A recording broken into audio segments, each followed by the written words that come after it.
Duck and Goose, written and illustrated by Tad Heels. "Oh my, what is that?" Duck quacked. "That's a silly question," Goose honked.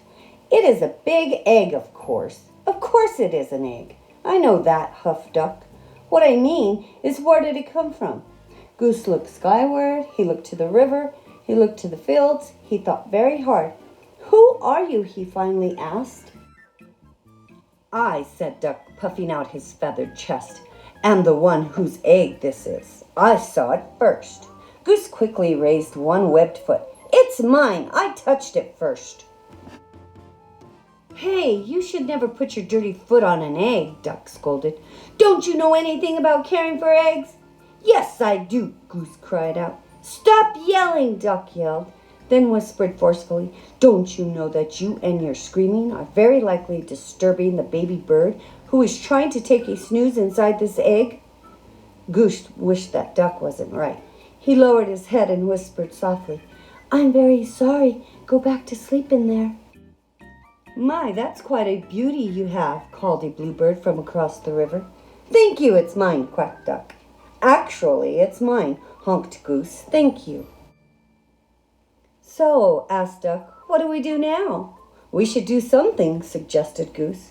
"Yes, you are right. Good thinking," agreed Duck. "Like what?" Duck and Goose each thought. "Well, we must keep the egg warm until the fuzzy little occupant is ready to come out," said Goose. "Excellent idea!" exclaimed Duck. He pushed Goose aside. "Step aside and I shall do just that." But Goose was quick too.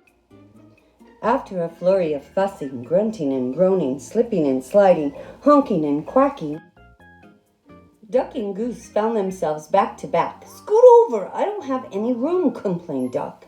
"You are much closer to me than I am to you. Stop yelling in my ear, Goose." "Shh!" Goose hushed, pointed at the round thing beneath them. Yes. We must remember. Quiet, quiet, quiet. We mustn't disturb the little one." And so they sat very still and very quiet, waiting for a long time. They waited. They listened to the crickets chirp and the frogs burp. "I'm going to teach this baby bird to quack like a duck," Duck boasted. "Well, I'm going to teach it to honk like a goose," Goose honked back. "I'm going to teach this baby bird to waddle," Goose added. "So am I," Duck said. They heard the pitter-patter of the rain. "I'm going to teach this baby bird to swim," Duck said. "Me too," Goose said. To pass the time, they sniffed wildflowers in the warm sun and shared breadcrumbs while Goose taught Duck to honk. They watched the sunset in the sky, and Duck taught Goose to quack.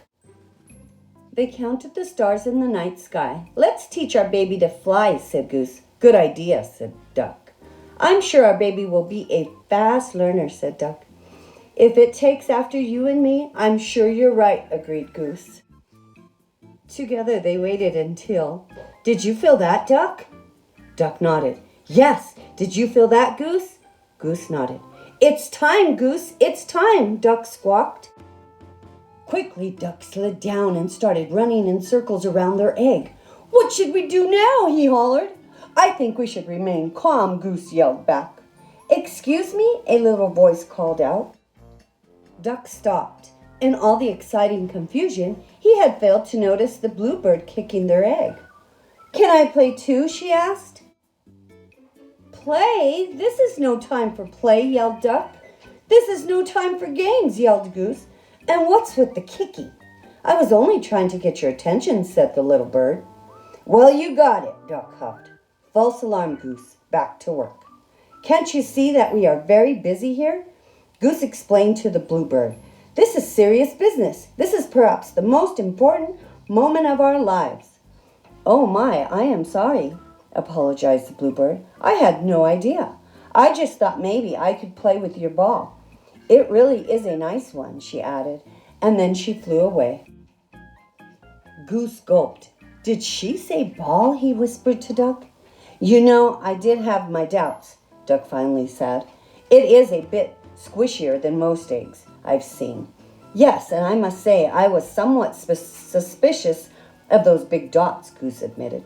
"It may not be an egg, but it is lovely," said Duck. "Oh, absolutely, Duck." Goose agreed. "It's a keeper."